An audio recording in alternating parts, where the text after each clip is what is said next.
In 1955, Albert Einstein, hailed as the greatest scientific mind of the 20th century, died. For the next 26 years, Einstein's literary estate lay guarded in the basement of Princeton's Fuld Hall. The Sentinel was Einstein's loyal secretary of 50 years, Helen Dukas. A condition of Einstein's will was that upon her death, all his papers, some 45,000, would go to Hebrew University in Jerusalem.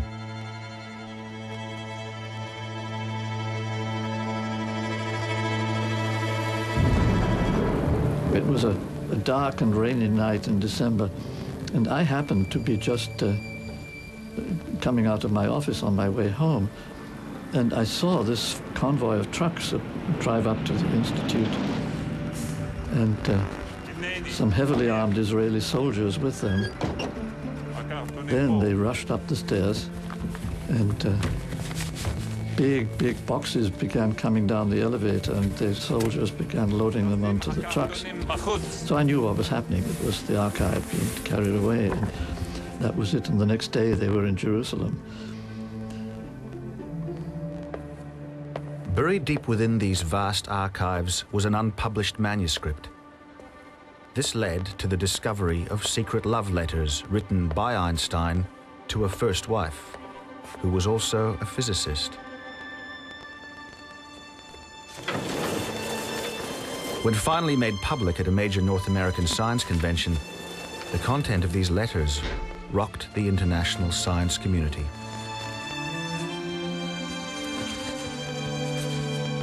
And I found these historians who were having a violent argument about whether Einstein's first wife, Mileva Maric, had somehow been cheated out of the credit for inventing relativity. And I was stunned.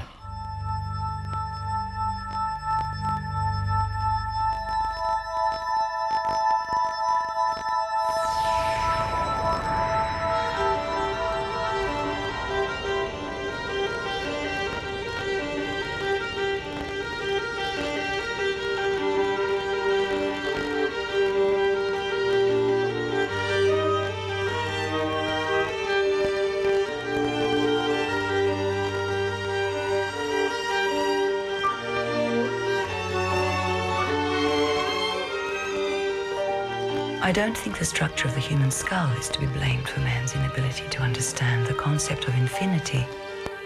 He would certainly be able to understand it if, when young, and while developing his sense of perception, he were allowed to venture out into the universe.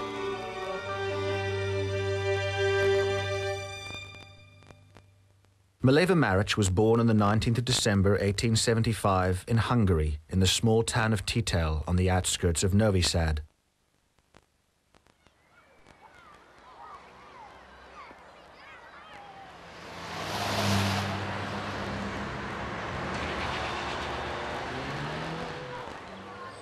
Her father is a civil servant and prosperous landowner.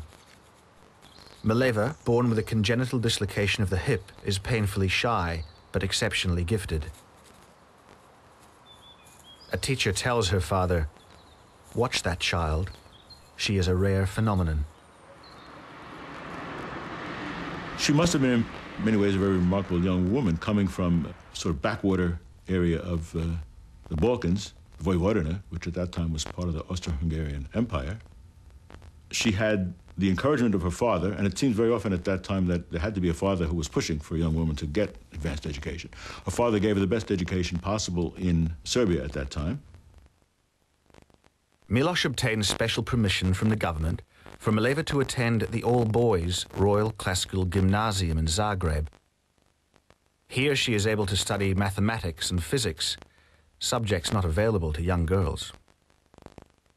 She was trying to break barriers in mathematics and science in a way that women and girls certainly just did not do. Mileva matriculates, topping her class with the highest marks in physics and maths. Her next stop is Switzerland.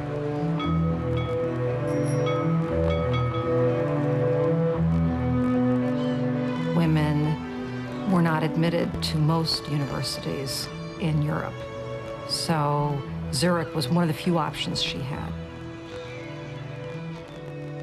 Mileva enrolls in one of Europe's leading technical universities in Switzerland. The only woman in a class of 5. She decides to specialize in theoretical physics. Only one other person does the same: the young Albert Einstein. As the only 2 students taking this subject, it was inevitable the forces of attraction would be strong. He's clearly fascinated by her. She speaks of being from the land of pepper, Pfefferland, and it's clear that he enjoyed her, to some degree, her exotic character. But the important thing is the toughness and the independence, the fact that they were 2 bohemians against a Philistine world. He sort of grew up surrounded by these kind of bourgeois, stuffy women that he was always complaining about.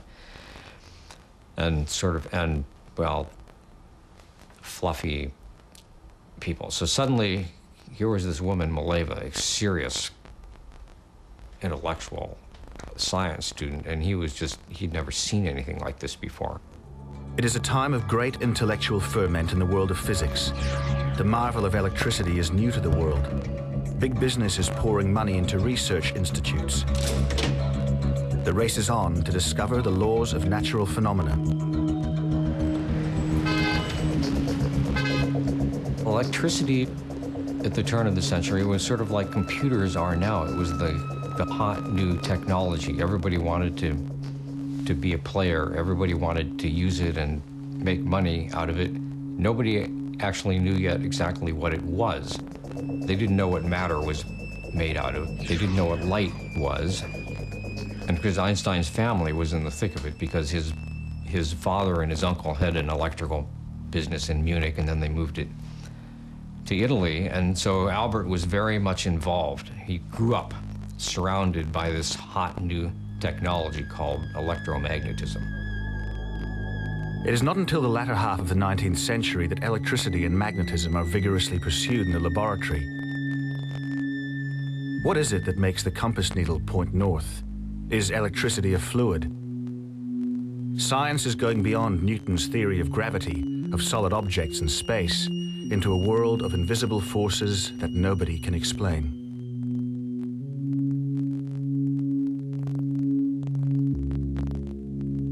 In addition to great theories, there were great experiments. X-rays, electrons, radioactivity. Wherever you looked, there were marvelous new things going on. And the great debate whether in the long run, when physics is all over, it'll all be mechanics, as Newton had dreamt, or whether it'll be electricity and magnetism, which explain each other. These were the 2 opposite camps. This new world lights the path to Albert and Mileva's future work.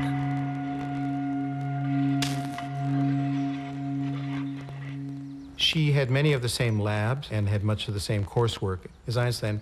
It's well known that Einstein, of course, did not attend many courses, but was able to use the notes from his good friend Marcel Grossmann.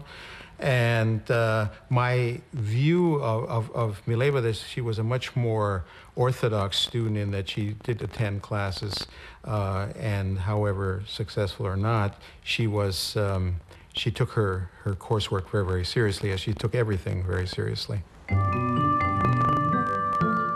The first year at university ends well, with Albert and Mileva passing their exams easily. But unexpectedly, Mileva abandons Zurich and Albert, and instead heads to greener scientific pastures. Heidelberg University, the oldest and most prestigious university in Germany. It is months before Mileva replies to Albert's letters.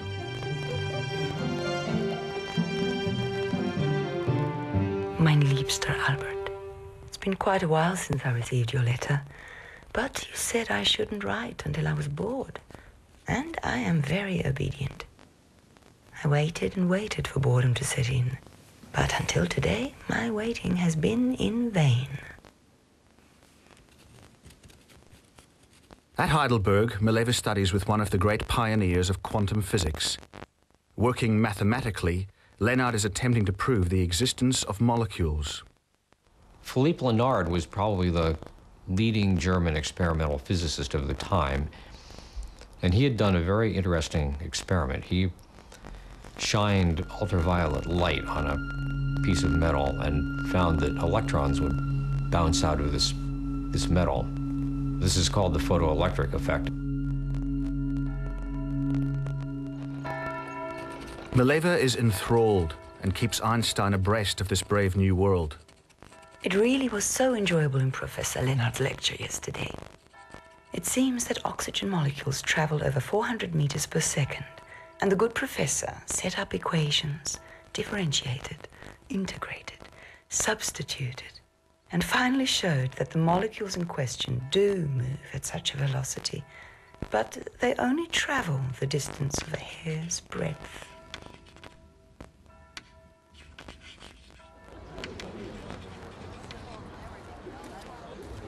But women are not allowed to graduate from Heidelberg, and Albert badgers her to return to Zurich. Come back very soon. I'm sure you won't regret your decision. I'm convinced that you will be able to catch up rather quickly on our most important coursework.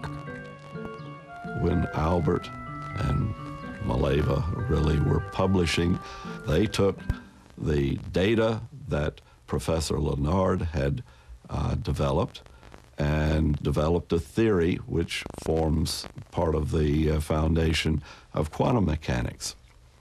Very, very significant, but she was the one with Lenard. It suggests that indeed she brought back much more than herself to Albert Einstein. Mileva's return to Zurich University coincides with Albert's disenchantment with his physics professor. He is critical of Heinrich Weber, who represents the old school. Albert and Mileva begin cutting classes, burying themselves in books. Dear Fraulein, if you don't mind, I'd like to come over this evening to read with you.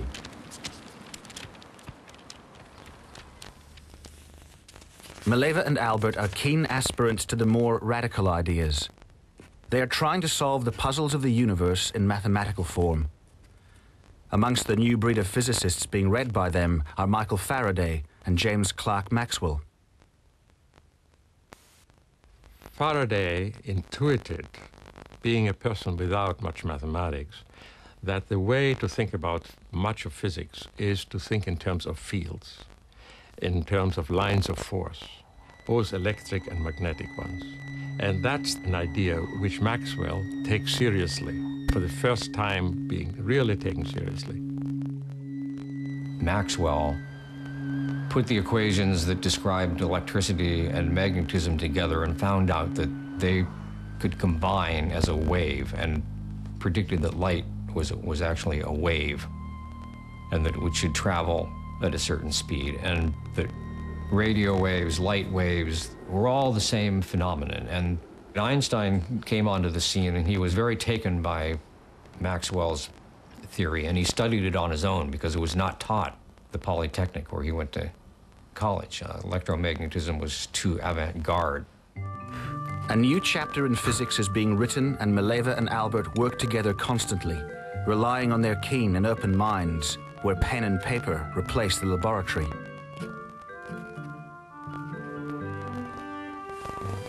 By their third year of study, the young couple are spending so much time together, friends begin to comment. Albert spends a lot of time at Mileva's apartment. Anyone would think they were married. The girlfriends were a little jealous because Mileva spent so much of her time with Albert. It was a relationship that was very passionate initially, certainly more passionate than most relationships between a young man and a woman would have been at the turn of the century. It was a relationship of equals in many ways. They shared this great intellectual adventure together, as well as a love of music and a love of the outdoors and going hiking together, and obviously a great physical affinity. My dear Johnny, because I like you so much, I'm writing this letter to ask you. If you like me as much as I do you, answer me immediately. 1,000 kisses from your Dolly. Oh my, that Johnny boy, so crazy with desire. While thinking of his Dolly, his pillow catches fire. Johnny and Dolly were endearing names. He used very endearing names, and they were creative. They show really their fun they had together and their creativity by inventing names. Schnocksel and Dolly and Doxel.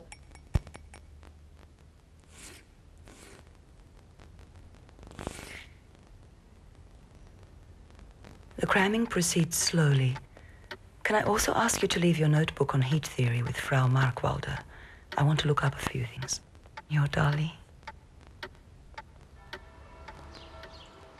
October 1899. Dear sweet Dolly, now that's a nice way to behave. You've already been comfortably taking your exams for 4 days now, and I, your good colleague and fellow coffee guzzler, have yet so much as to hear a peep out of you. Isn't that shocking? And if the girl says that you've gone out and I see your little boots at the door, as sometimes happens, then I'll just wait a little more. Or go get a shave. Albert and Mileva choose the same topic for their diploma thesis, thermal conductivity, each approaching the subject from a different angle. The young couple are now inseparable.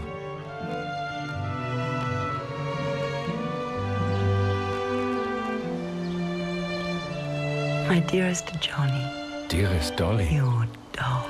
My street urchin. Your veranda. My little witch. Your little witch. My everything.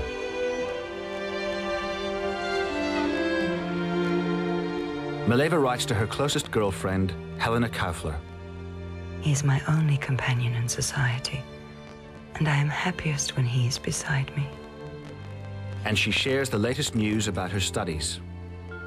Professor Weber has accepted my proposal for the diploma thesis. I am very happy about the investigations I'll have to do. I embrace you, Mitza. Mileva would remain close to Helena all her life. But for now, Albert and Mileva's habit of skipping classes to pursue their passion for the new world of physics sees them fail their final exams.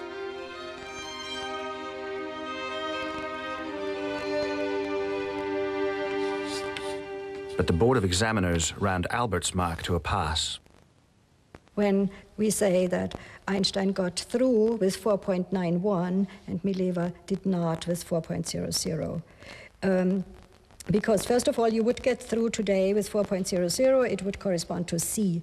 So my explanation is that somebody simply said, well, Einstein already has his diploma and she doesn't need one. One is enough in the family. Albert joins his parents in Melchthal. He must first confront his mother with the news of his poor marks and the truth of his relationship with Mileva. I went into Mama's room, just the two of us. First, I have to tell her about the examinations. Then she asked me quite innocently, "So what will become of your Dolly?"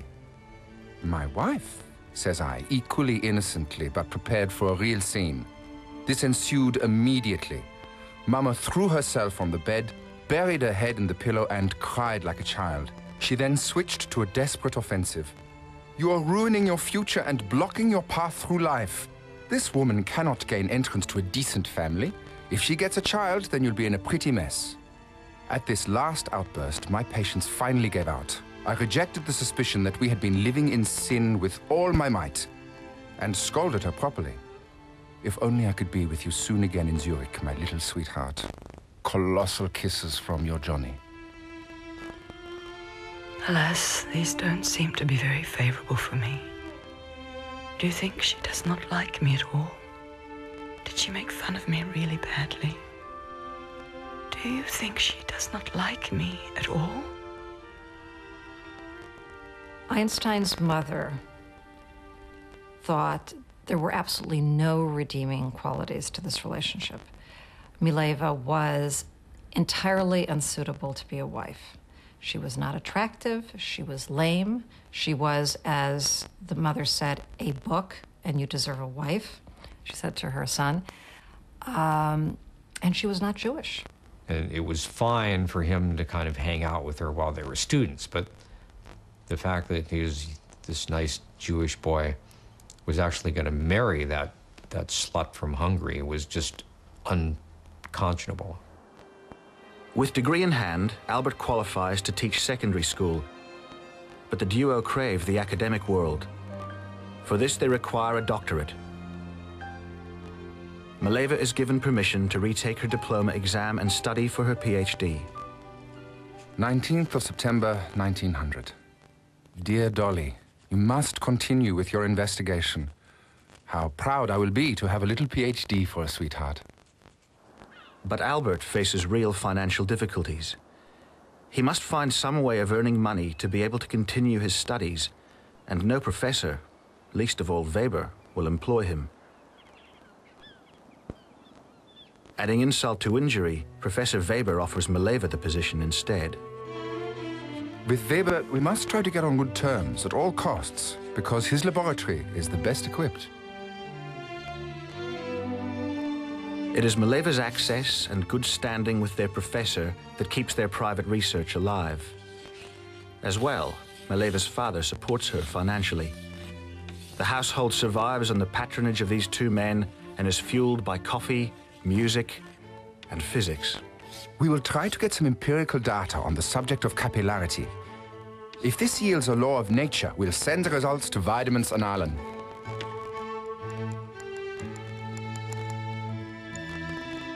Einstein's first paper, strange enough, was on capillarity. Now what is that? You know, when you take a very thin straw and put it into a liquid, a bit of the liquid rises inside the straw. Now that's really curious. And Einstein said, there is a puzzle here. Things fall, generally.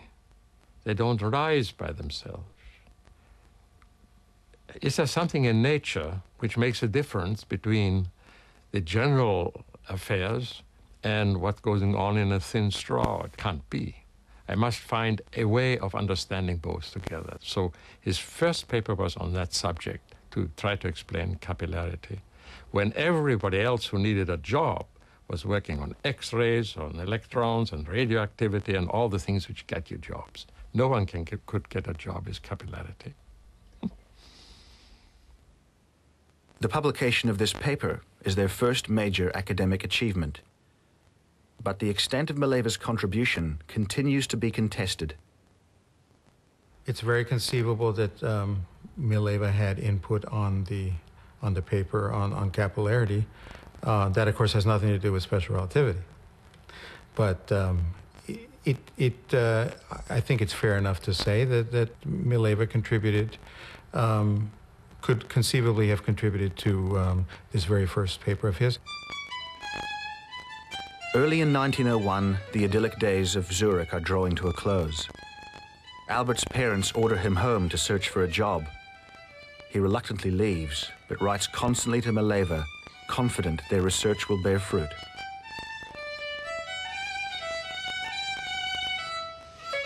I long for you every day. Without you, even studying only gives me half the pleasure. 1,000 kisses from your Dolly. I'm also looking forward to working on our new papers. If only we could start tomorrow. I'll be so happy and proud when we are together and can bring our work on relative motion to a successful conclusion. We'll send the results to Weidemann's Annalen. I think there is enough empirical material for our investigation. Albert is desperate to reunite with Mileva and organizes a rendezvous in Italy. You absolutely must come to see me in Como, you sweet little witch. It will take up very little of your time and will be a heavenly joy for me.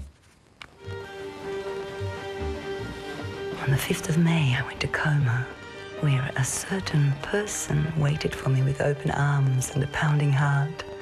It was the most beautiful spring when we were there. We did not even suspect that we should be riding through snow flurries the very next day. I held my sweetheart firmly in my arms under the coats and shawls with which we were covered. How delightful it was to press your body to mine the way nature intended. Let me kiss you passionately for it, my dear, sweet spirit.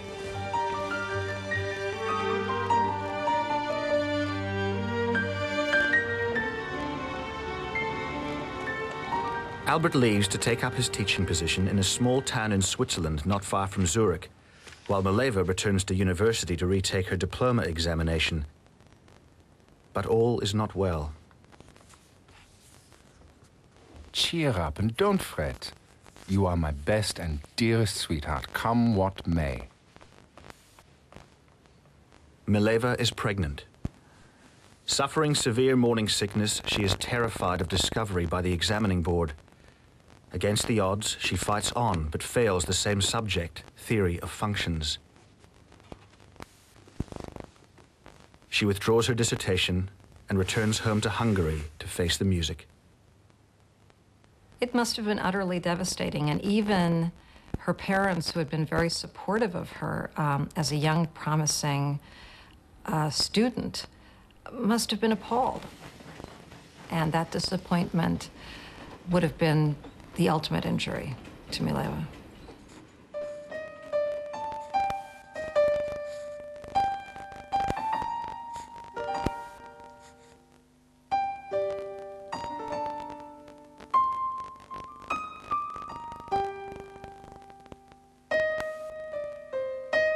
When Albert's mother hears the news, she writes a scathing letter to Mileva's parents. Mileva is devastated. Oh, Helena, I wouldn't have thought that there could exist such heartless and outright wicked people. It caused much suffering to Albert and myself.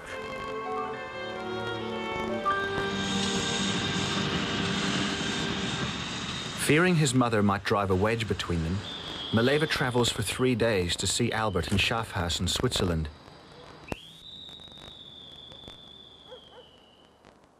The young couple are so terrified of discovery that Mileva stays 1 village away. And he leaves her to sit there for several days. Now, he has excuses. He claims he doesn't have the money for the train fare. Perhaps he's busy, but it's several days before he actually manages to get to her little hotel. And we can only imagine what that must have been like.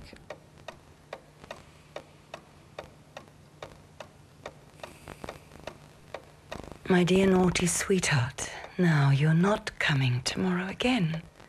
And you don't say you're coming on Sunday instead. I'm very curious what Kleiner will say about the 2 papers. He'd better pull himself together and say something reasonable. Have you read the article by Plunk yet? I'm going to write to Helena. I don't think we should say anything just yet. But you will have to help us with something important later. Albert finally arrives, and reassured of his love, Mileva returns home, but is taken ill and ordered to bed. A daughter is born in late January 1902, and they name her Liesel. It is a difficult birth. I was frightened out of my wits when your father's letter came because I had already sensed something wrong. But now you see that it really is a Liesel, just as you wished. I love her so much and don't even know her yet. Tender kisses, your loving Johnny.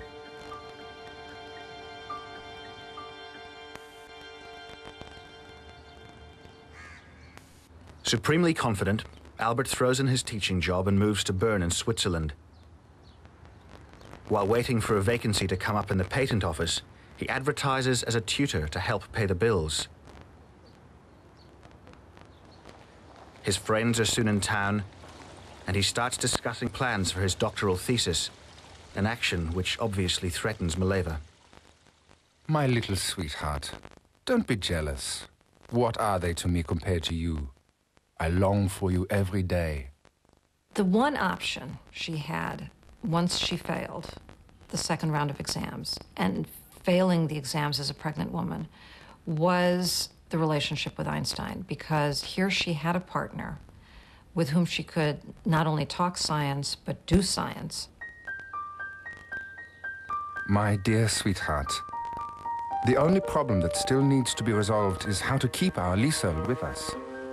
I wouldn't want to have to give her up. Einstein was up for a job in the patent office, and he was already considered a sort of weird case, a weird nut in Swiss physics, and it was a very small world, and so this would have been beyond the pale for him to show up with an illegitimate child. For the time being, Mileva leaves Liesel in the care of her parents and rejoins Albert in Switzerland.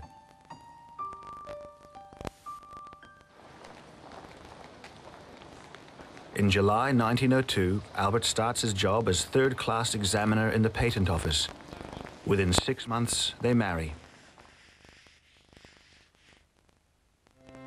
And with you as my dear little wife, we are finally able to work diligently on science together, so we don't become old Philistines, right? Dear Helena, I am even more attached to my dear treasure than I already was in Zurich days. He is my only companion.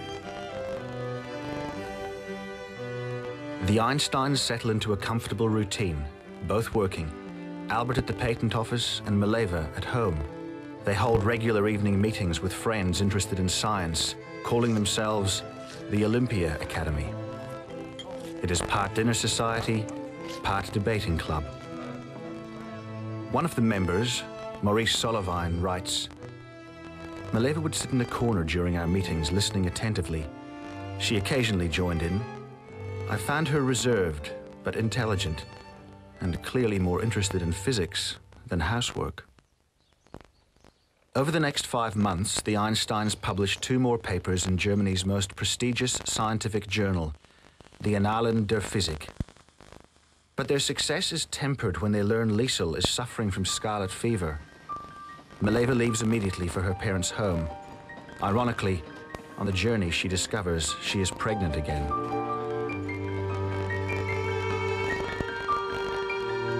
Dear Johnny, it's going quickly, but badly. I'm not feeling well at all.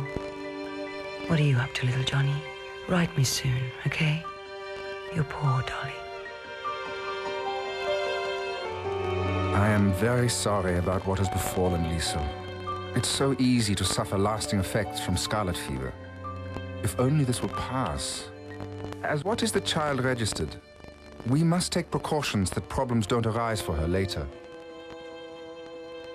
There is, of course, the very intriguing line in the letter of September 1903, the last mention of Liesel, in which he says, we must be careful that no ill befall her. How is the child registered? And the question of what this registration means is of course, that's the kicker, and it's completely unclear. The pregnancy and then the loss of Liesel was a really clobbered her. And in some ways, she never recovered from it. And that's understandable.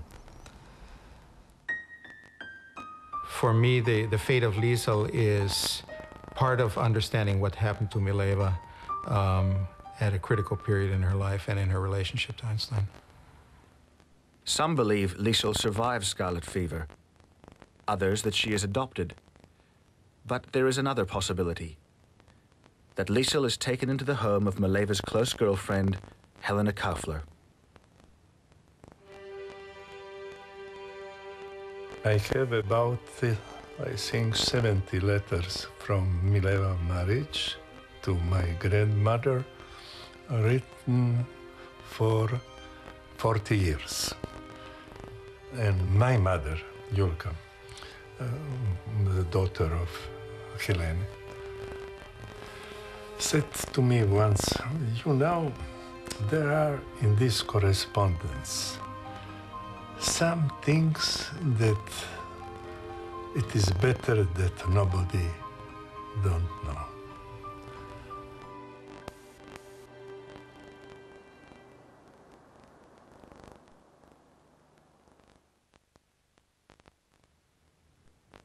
On May 14, 1904, a healthy, robust boy is born. They name him Hans Albert. Mileva's father visits them shortly after the birth and offers Albert a handsome dowry. I didn't marry her for money. I married her because I love her. Because we are one. She is my guardian angel against the sins of life, and especially so in the sciences. Albert's words are prophetic. 1905 proves an extraordinary year for the Einsteins. 5 papers are submitted for publication. 3 of these will form the most significant concepts of 20th century physics. During the same period, they also review scientific papers. Combined, the sheer volume of work is extraordinary. Albert is 26 and Mileva 30. This is a great achievement, a very great achievement, a beautiful achievement.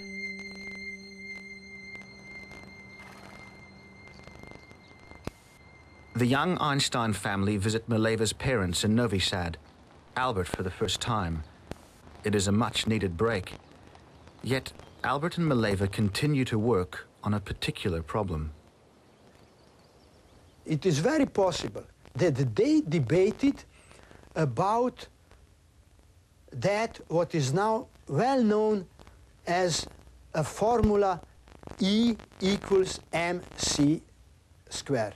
Because soon after they returned, the article only on 3 pages, well known, was sent to Annalen der Physik.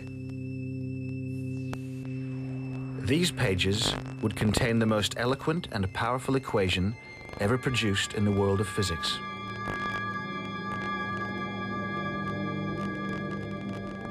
The remarkable thing is that Einstein did these 3 totally disconnected bits of work in 1905, the Brownian motion paper, the photoelectric effect, and the special relativity. But all 3 just marvelous and important pieces of work. Relativity just said that God doesn't care how fast you're moving. And that sounds simple, but vast consequences flow from that.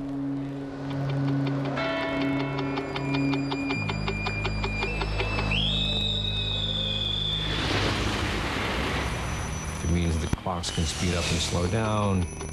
Yardsticks can shrink and contract depending on how they're moving according to you. And of course, the biggest consequence was that energy and matter are in some sense the same. E equals mc squared. And this, of course, led us to the atomic age.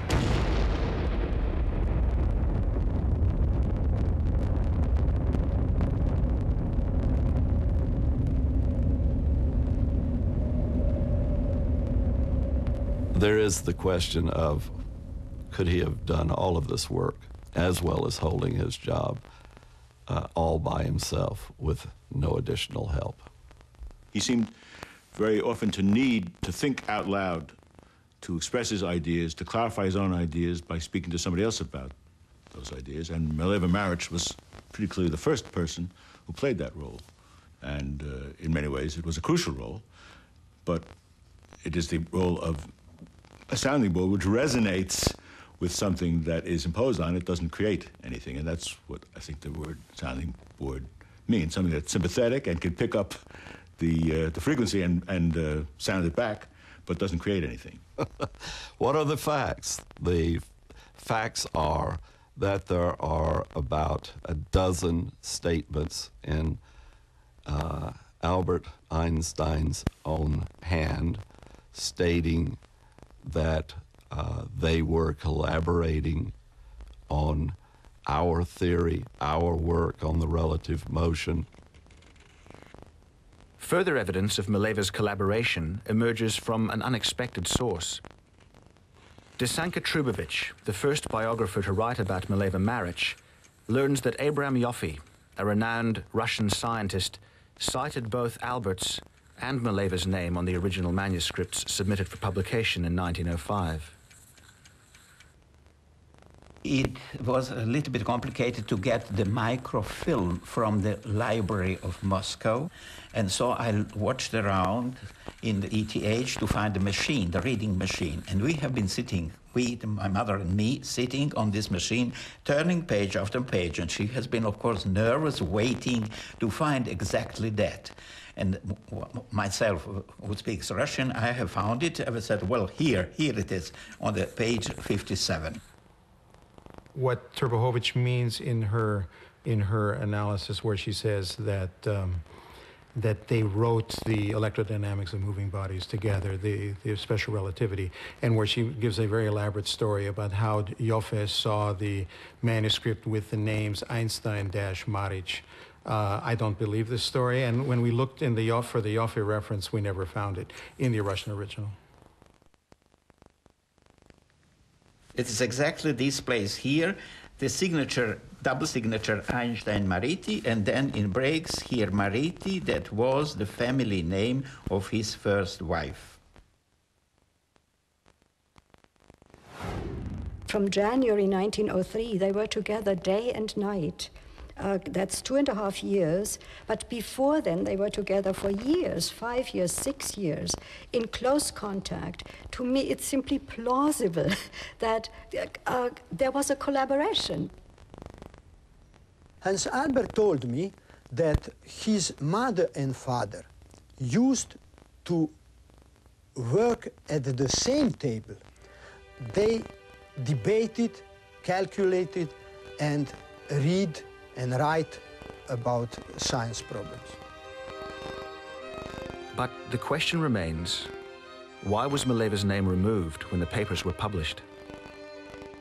The 1905 manuscript disappeared, as in fact did most of the early manuscript. He was not a man who looked after his own immortality or even his own remnants. However, during the war, during World War II, he was persuaded to rewrite the paper.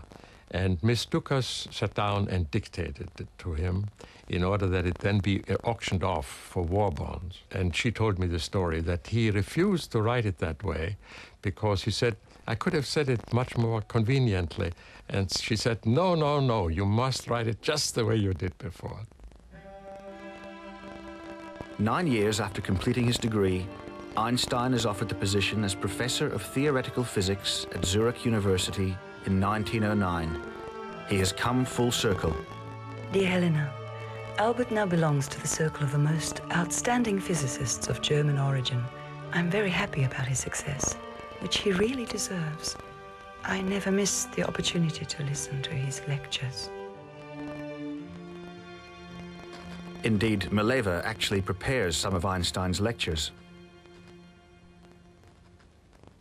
On July 28, 1910, the Einsteins have a second son, Eduard, affectionately known as Teddy. 8 months later, the couple travel to attend a science conference and send an amusing postcard to their friends who are looking after the children. Only contact us if the house burns down.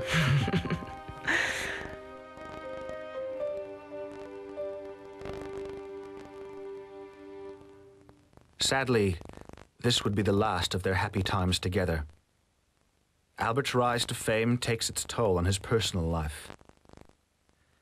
They have now been together for 16 years. Dear Helena, my big Albert is now very famous. Albert has devoted himself completely to physics, and it seems to me that he has little time, if any, for the family. Albert had fallen in love with Mileva when he was only 18, and as his fame increases, he begins to feel the restrictions of domestic life. She was more interesting to Einstein when she was a fellow scientist than as suddenly now a nagging housewife who complained when he went off to conferences and left her behind. And then Albert is offered a job in Germany, in Berlin. And Mileva is very opposed to his taking the job, and he takes it anyway. And she goes to Berlin to help him set up housekeeping. And she suffers terribly there. What Albert did not tell Mileva was that the object of an earlier infatuation lived there. His first cousin, Elsa. Dear Elsa, I have to have someone to love, otherwise life is miserable. What I wouldn't give to be able to spend a few days with you, but without my cross. I treat my wife as an employee that I cannot fire. Being in Germany wasn't bad enough for Mileva, but by that time, Einstein had become really quite unreasonable and almost Germanic, if you will. He gave Mileva this very sort of strict set of rules that she had to abide by in order to have the honor of staying with him in Berlin, including, you know, she could only speak when spoken to. She had to leave the room if he was busy and didn't want her there. She had to speak respectfully to him in front of the children, serve up 3 meals a day. I mean, this was literally kind of a list of requirements that he handed her. Albert's new mistress and stringent set of rules for the household finally drive his wife and their 2 children away. The farewell is emotional. Albert is in tears. Mileva leaves, believing he will follow her back to Switzerland, but history would intervene.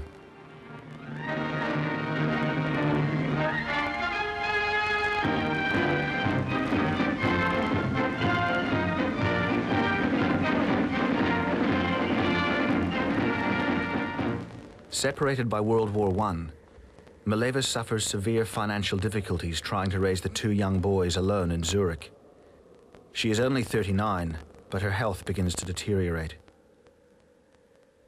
For Mileva, having attached herself to one of the greatest scientific minds of the 20th century, it was an enormous loss, that loss of any scientific connection. Albert is furious when Mileva refuses to give in to his demands for a divorce. It would take 5 long, painful years before Albert promises Mileva the entire proceeds of any future Nobel Prize in return for his freedom.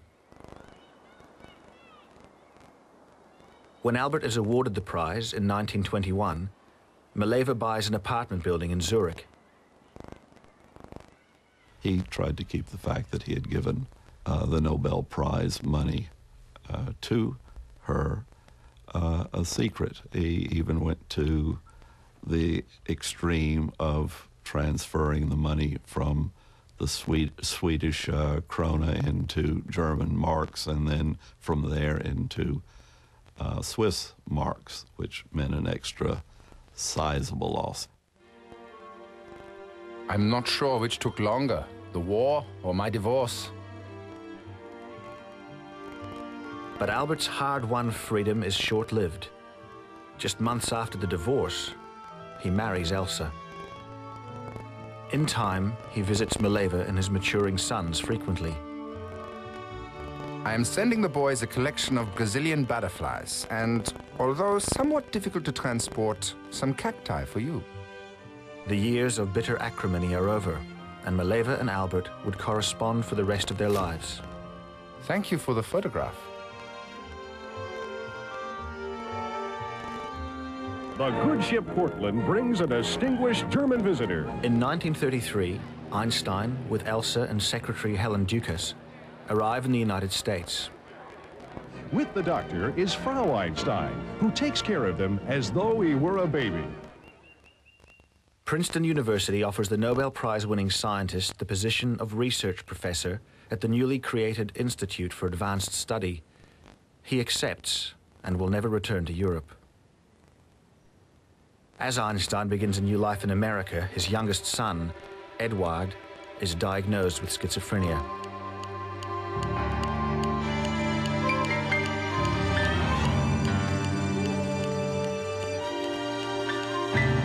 Mileva's finances are severely strained, providing her son with the best medical care possible. She can't bear the thought of having Eduard committed, and at times employs a bodyguard to protect herself against his violent outbursts. Another world war looms. Mileva says goodbye to her eldest son, Hans Albert, and his new wife, who leave for the safety of America. She tries to maintain a semblance of normality, but is burdened by her son's illness.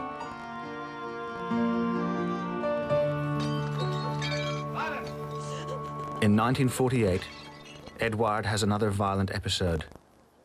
Mileva is alone with him. The very end for her comes on one of many nights when he has had a psychotic episode and has started to smash everything in the room. Mileva has a nervous breakdown herself. She's hospitalized. She's completely beside herself. She's constantly calling for the nurses. She's pressing the buzzer for the nurses so much that they finally disconnect the buzzer after having pleaded to be sent to Burgholzli, which is the sanitarium where her son was periodically committed. And I suspect she wanted to go there because she knew that that's where Edward was.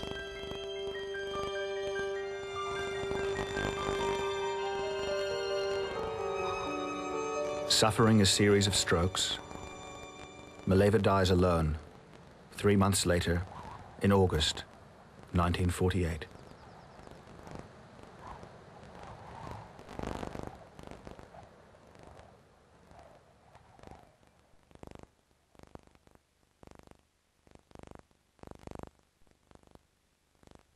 To her, love was committing. That's also the Slav soul. Integrity and loyalty. Einstein was more relative when it came to his love and to his love promises. To her, it was the only man, and she loved him to the end.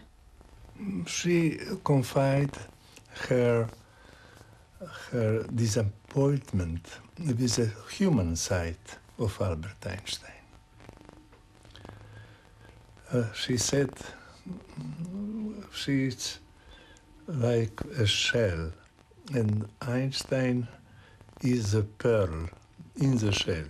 And when the pearl is finished, complete, then the pearl don't need more the shell.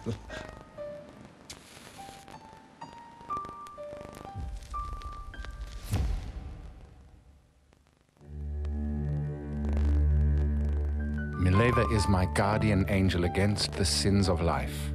Without her, I would never have started my work, and certainly not have finished it.